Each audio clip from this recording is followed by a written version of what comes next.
তেজত উঠিছে পিৰপিৰণি ৰক্তচানৰ মন জাতিৰ পিঠিত মৰণ সংকট অন্ধ জনগণ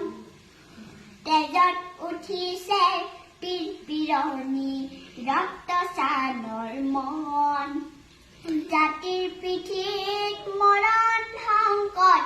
অন্ধ জনগণ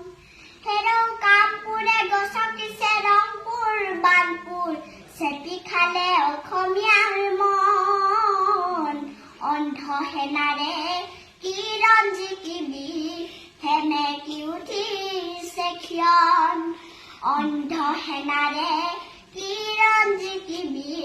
সেমেকি উঠিছে ক্ষণ তেজত উঠিছে পিৰপিৰণি ৰক্তচানৰ মন জাতিৰ পিঠিত মৰণ সংকট অন্ধ জনগণ তেজত উঠিছে পিৰপিৰণি ৰক্তচানৰ মন জাতিৰ পিঠিত মৰণ সংকট অন্ধ জনগণ হেৰৌ কামপুৰে গছকিছে ৰংপুৰ বানপুৰ চেপি খালে অসমীয়াৰ মন অন্ধ সেনাৰে কিৰণ জিকিবি সেমেকি উঠিছে ক্ষণ